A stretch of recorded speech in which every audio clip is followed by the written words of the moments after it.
ക്രിസ്തുവിൽ വാത്സല്യമുള്ളവരെ, ആണ്ടുവട്ടം 33-ാം ഞായറിൽ ലൂക്ക 21-ാം അധ്യായം 5 മുതൽ 19 വരെയുള്ള വചനങ്ങൾ നാം ശ്രവിക്കുകയാണ്.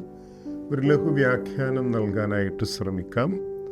ജെറുസലേം ദേവാലയത്തിൻ്റെ പ്രൗഢിയും അതിൻ്റെ നാശവും ദേവാലയം നശിക്കുന്നതിന് മുൻപ് സംഭവിക്കുന്ന അടയാളങ്ങളുമാണ് ഈ വചനഭാഗത്തിലെ പ്രതിപാദ്യ വിഷയം. ശില്പ സൗന്ദര്യം കൊണ്ടും പ്രൗഢി കൊണ്ടും തല ഉയർത്തി നിന്നിരുന്ന ജെറുസലേം ദേവാലയത്തിൻ്റെ മഹിമയെക്കുറിച്ച് ചിലർ യേശുവിനോട് പ്രതിപാദിച്ചു. തദവസരത്തിൽ ഇത്രയും കമനീയമായ ദേവാലയം കല്ലിന്മേൽ കല്ല് ശേഷിക്കാതെ നശിപ്പിക്കപ്പെടുമെന്ന് യേശു അവരോട് പ്രവചിക്കുന്നു. ജെറുസലേം ദേവാലയത്തിൻ്റെ ആ സമയത്തെ സ്ഥിതിവിശേഷവും ചരിത്ര പശ്ചാത്തലവും വിലയിരുത്തുന്നത് ഇന്നത്തെ സുവിശേഷ വായനയുമായി ബന്ധപ്പെട്ട് ഉചിതമായിരിക്കും. ഇസ്രായേൽ ജനതയുടെ മതാത്മകവും സാംസ്കാരികവുമായ ജീവിതത്തിൻ്റെ അടയാളമായിട്ടാണ് ജെറുസലേം ദേവാലയം നിലകൊണ്ടിരുന്നത്. BC 957 ദാവീദ് രാജാവിൻ്റെ മകനായ സോളമൻ രാജാവാണ് ഈ ദേവാലയത്തിൻ്റെ നിർമ്മാണം പൂർത്തിയാക്കിയത്. എന്നാൽ BC 587 ബാബിലോൺ രാജാവ് നെബൂഖദ്നേസർ പ്രൗഢഗംഭീരമായി ഈ ദേവാലയം നശിപ്പിക്കുകയും വിലപിടിപ്പുള്ളതെല്ലാം കൊള്ളയടിക്കുകയും ചെയ്തു. ബാബിലോൺ പ്രവാസത്തിന് ശേഷം, അതായത് BC 538 തിരികെ എത്തിയ ഇസ്രായേലിയർ സെറുബാബേലിൻ്റെ നേതൃത്വത്തിൽ ദേവാലയം പുതുക്കി പണിയാൻ ആരംഭിക്കുകയും BC 515 നിർമ്മാണം പൂർത്തിയാക്കുകയും ചെയ്തു. എന്നാൽ സോളമൻ രാജാവ് പണികഴിപ്പിച്ചതുപോലെയുള്ള പ്രൗഢിയാർന്ന ദേവാലയമാക്കി മാറ്റിയത് ഹെറോദേസ് രാജാവാണ്.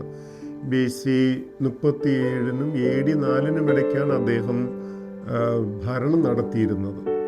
അപ്രകാരം വിവിധ കാലഘട്ടങ്ങളെ അതിജീവിച്ച ഈ ദേവാലയത്തിൻ്റെ പ്രൗഢിയെക്കുറിച്ച് ചിലർ സൂചിപ്പിച്ചപ്പോഴാണ് യേശു അതിൻ്റെ നാശത്തെക്കുറിച്ച് പ്രവചിച്ചത്.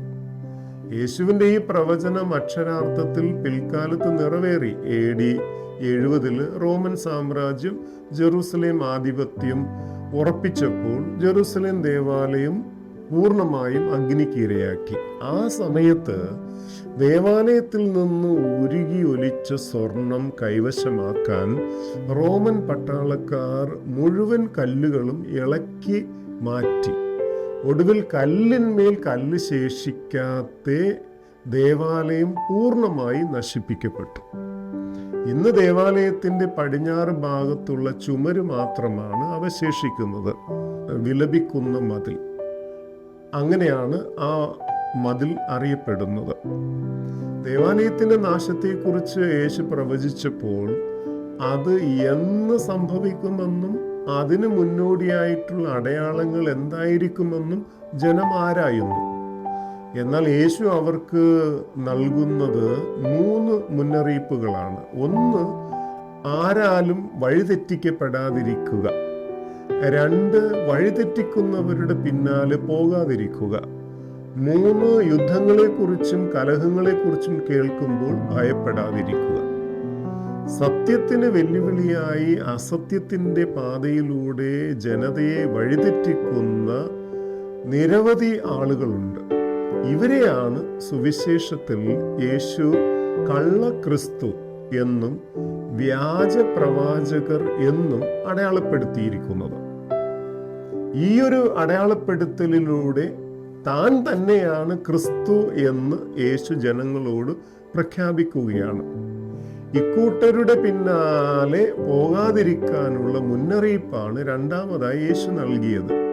ജനങ്ങളുടെ ഇടയിൽ ഭീതി പരത്തുന്ന യുദ്ധങ്ങളും കലഹങ്ങളും സംഭവിക്കുമ്പോൾ നഷ്ടധൈര്യരാകാതിരിക്കുവാനുള്ള ആഹ്വാനമാണ് മൂന്നാമത്തെ മുന്നറിയിപ്പിൽ അടങ്ങിയിരിക്കുന്നത്. കള്ളക്രിസ്തുവിൻ്റെയും വ്യാജപ്രവാചകന്മാരുടെയും പിന്നാലെ പോകാതെ തന്നെ ക്രിസ്തുവായി സ്വീകരിക്കുന്നവർക്ക് യുദ്ധങ്ങളെയും കലഹങ്ങളെയും അതിജീവിക്കുവാൻ ആകുമെന്ന് യേശു ഓർമ്മപ്പെടുത്തുകയായിരുന്നു. മേൽ സൂചിപ്പിച്ച 3 മുന്നറിയിപ്പുകളിൽ മൂന്നാമത്തേതും അവസാനത്തേതുമാണ് ജനങ്ങളുടെ ചോദ്യത്തിന് വ്യക്തമായ മറുപടിയായി യേശു നൽകുന്നത്. കാരണം യഹൂദരും റോമാക്കാരും തമ്മിലുള്ള യുദ്ധമാണ് AD 70 ദേവാലയത്തിന് സംഭവിച്ച ദേവാലയത്തിൻ്റെ നാശത്തിന് ഇടയാക്കിയത്. അപ്രകാരം ജനങ്ങളുടെ സ്വസ്ഥതയെ ഇല്ലാതാക്കുന്ന സംഭവങ്ങൾ ദേവാലയ നശീകരണവുമായി ബന്ധപ്പെട്ടുണ്ടാകുമെന്ന് അവിടുന്ന് പ്രവചിക്കുകയായിരുന്നു. തുടർന്ന് ജെറുസലേം ദേവാലയം നശിപ്പിക്കപ്പെടുന്നതിന് മുൻപ് ക്രിസ്തു ശിഷ്യർ നേരിടേണ്ടി വരുന്ന പീഡനങ്ങളെക്കുറിച്ചും യേശു അവർക്ക് മുന്നറിയിപ്പ് നൽകുന്നു. ക്രിസ്തു ശിഷ്യർക്ക് അനുഭവിക്കേണ്ടി വരുന്ന പീഡനങ്ങൾ നിരവധിയാണെന്ന് യേശു ഓർമ്മപ്പെടുത്തുകയാണ്. ബന്ധനസ്ഥരാക്കുക, കാരാഗൃഹത്തിൽ അടയ്ക്കപ്പെടുക, വിസ്തരിക്കപ്പെടുക, ബന്ധുക്കളാൽ തന്നെ ഒറ്റുകൊടുക്കപ്പെടുക, ദ്വേഷിക്കപ്പെടുക, മരണശിക്ഷയ്ക്ക് വിധിക്കപ്പെടുക. ഇപ്രകാരമുള്ള പീഡനങ്ങൾക്ക് നടുവിലും ക്രിസ്തു ശിഷ്യർ സാക്ഷ്യം നൽകുന്നതിലൂടെ വിശ്വാസം പറയണമെന്ന് യേശു ആഗ്രഹിക്കുകയാണ്. കൂടാതെ വിചാരണ വേളയിൽ വാക്ചാതുരിയും ജ്ഞാനവും അവിടുന്ന് ക്രിസ്തു ശിഷ്യർക്ക് നൽകുമെന്നും വാഗ്ദാനം ചെയ്യുന്നു. ഒപ്പം യേശുവിൻ്റെ അനുയായി എന്ന പേരിൽ വധിക്കപ്പെടുമ്പോഴും ജീവൻ നേടുമെന്ന അന്തിമ വിജയം ക്രിസ്തു ശിഷ്യർക്ക് അവിടുന്ന് വാഗ്ദാനം ചെയ്യുകയാണ്. ജെറുസലേം ദേവാലയത്തിന്റെ മുന്നോടിയായി യേശു ചൂണ്ടിക്കാട്ടിയ പീഡനങ്ങൾ പിന്നീട് നവജാത സഭ, ആദിമ ക്രൈസ്തവ സഭ നേരിട്ട സഹനങ്ങളുമായി ബന്ധപ്പെടുത്താവുന്നതാണ്. ഇവയെ സംബന്ധിച്ച് അപ്പോസ്തല പ്രവർത്തനത്തിലും പൗലോസിന്റെ ലേഖനങ്ങളിലും വ്യക്തമായ പരാമർശങ്ങളുണ്ട്. ക്രിസ്തു വിശ്വാസത്തിന്റെ പേരിൽ ആദിമ ക്രൈസ്തവ സഭാംഗങ്ങളെ യഹൂദരും വിജാതീയ ഭരണാധികാരികളും പീഡിപ്പിക്കുകയും വധിക്കുകയും ചെയ്തിട്ടുണ്ട്. എങ്കിലും എതിരാളികൾക്ക് ചെറുത്ത് തോൽപ്പിക്കാനാവാത്ത വിധം വാക്ചാതുരിയും ജ്ഞാനവും പരിശുദ്ധാത്മാവിലൂടെ ക്രൈസ്തവർക്ക് ലഭിച്ചു. അപ്രകാരം ക്രിസ്തുവിശ്വാസം അവസാന ശ്വാസം വരെ ഉറക്കെ പ്രഘോഷിച്ച് ആനന്ദത്തോടെ അവർ ക്രിസ്തുവിന് സാക്ഷികളായി മാറി. പ്രിയമുള്ളവരെ, എന്താണ് യഥാർത്ഥത്തിൽ ദേവാലയം? യേശുവിൻ്റെ വീക്ഷണത്തിൽ പിതാവിൻ്റെ ഭവനമാണ് ദേവാലയം. അങ്ങനെയെങ്കിൽ പിതാവിനെ പൂർണ്ണമായും വെളിപ്പെടുത്തുന്ന ഇടമായ യേശുവാണ് യഥാർത്ഥ ദേവാലയം.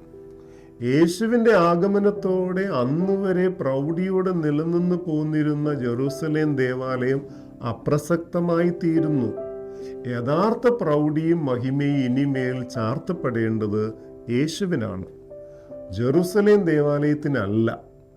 യേശുവാകുന്ന ദേവാലയത്തിൻ്റെ ശിലകളാണ് നാം ഓരോരുത്തരും. നമ്മെ യഥാർത്ഥ ദേവാലയമായ യേശുവിൽ നിന്ന് അടർത്തി മാറ്റുവാനുള്ള ആധുനിക പ്രവണതകൾ, അതായത് പീഡനങ്ങൾ ഉണ്ടാകുമെങ്കിലും അവസാന ശ്വാസം വരെ യേശുവിലുള്ള വിശ്വാസം ഏറ്റുപറയുന്ന ശിലകളായിരിക്കും, അല്ലെങ്കിൽ മക്കൾക്കായിരിക്കും അന്തിമ വിജയം. അത് യേശുവിൻ്റെ വാഗ്ദാനമാണ്. ദൈവം നമ്മെ സമൃദ്ധമായി അനുഗ്രഹിക്കട്ടെ.